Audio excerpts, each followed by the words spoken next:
All right, this one may be a little premature, a little undercooked, but let me give it a shot. So the notion here is that everything is mind. And what does that mean? And I've got a kind of a conception of it, so I want to share it. And again, I'm still kind of working through it, so sorry if it's a little rough around the edges, a little gooey in the middle. Okay, so everything is mind. All is mind. All that is experienced and experienceable is mind. Environment is realized mind. Right? This countertop. Right, my knuckles, my fingers snapping, this nose. Realized mind, right? I'm including the body in environment. What we think of as mind, what we talk about as mind, I'm conceiving of as unrealized mind. What that means is, here there's a single bowl, right? This bowl is here, it's red, it's solid. Kind of glossing over some quantum physics stuff, which would probably throw all this out the window. But anyway, for this conception, here in the environment, things are realized, things are singular. Things happen a single way. In unrealized mind, right, which you can call maybe imagination, there's spaciousness. There's multiple possibilities. Things are not solid. Things are not determined, right? Determined to a single point. The way are here in our mind, they could be different. And one way we can experience this is to be conscious during a choice point. So for example, if I'm going down and I've got my salad and my fork, my little leaf here, I can decide at any point to put it back down in the bowl, or I can decide to lift it up, right? And so I'm going to hold it here. I genuinely don't know what I'm going to do, or at least I don't know if I know. But I can sit in this point, right, of imagined possibility, and I can think in imagination of it happening either way, of it going up or of it going down. And I can think of how long it may stay in this position before it goes up or before it goes down. So this is what I mean by unrealized, right? There's possibilities there. It could go up in 8 seconds. It could go down in 3 seconds. When it goes up, it could stay up for 4 seconds. And then when it goes down, it may never come up again. Right? There could be a nuclear blast, blows the whole world away, right? So unrealized mind, right, imagination, is the realm of possibility and imagined fragments of realization. The world, the environment here where we are, is where things at least seem to us, right, quantum physics, but seem to us singular, seem to us determined, right? So they're indeterminate in imagination and determined in environment.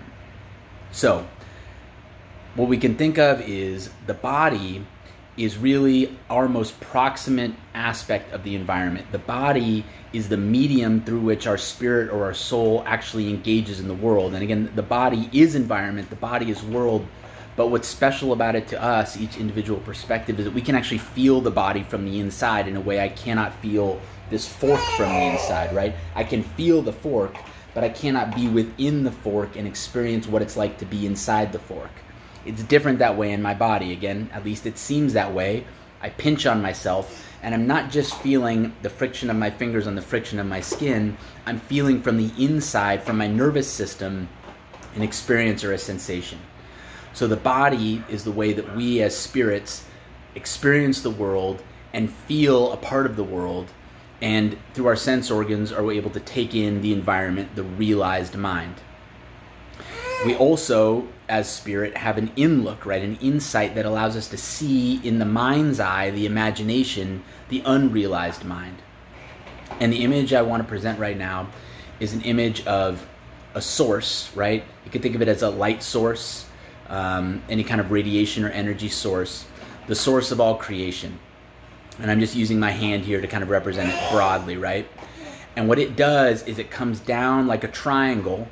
I'm not really doing that well with my hands, but picture this coming down into a triangle to a point, right? That point is the determined reality, right? For example, this moment right now, these fingers together is determined reality. And what we have as spiritual beings manifested in the material world is a dual seeing. A seeing outward into the material world. This is what we commonly think of as seeing. And then a looking inward into imagination. What I think is kind of wild about this, though, is if you're at the tip of that triangle right here, and you're looking out into the world, or you're looking back into imagination, imagination is, you could think of kind of the first room or the first layer of insight. But insight, I believe, has many layers, and different people have different cosmologies, but that insight actually leads all the way back to source. And so what we think of as an enlightenment experience, I believe, is when somebody manifested in the material world, right, in a determined physical reality, uses the gift of insight to penetrate past that first layer of imagination.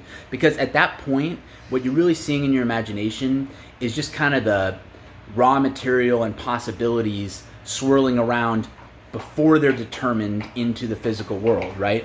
Is the fork going to go up? Is the fork going to go down, right? It's a relatively shallow or superficial in-look or insight because it's still very much tied to how the physical world is going to be determined. Through deep meditative concentration, through stillness, softness, through the grace of God, I believe, hallucinogens and other things I think can help open these doors as well. You could begin to penetrate through insight into deeper and deeper levels that are farther removed from just determined physical reality, from just seeing the possibilities that are about to potentially come. And you begin to get into these deeper and deeper layers of unrealized world, unrealized mind, all the way back potentially to the source, which is us. And that's the enlightenment experience, is that the same being, the same conscious awareness that's living at the pinch point of reality in a determined universe, right, where you have a certain number of fingers, where you have a name that you go by, where if you had an 11th birthday, it was held at a certain location and it wasn't held at other locations, right? That's determined reality, realized mind. That same being is emanating from source, and in fact is source. And I think that's what enlightenment is.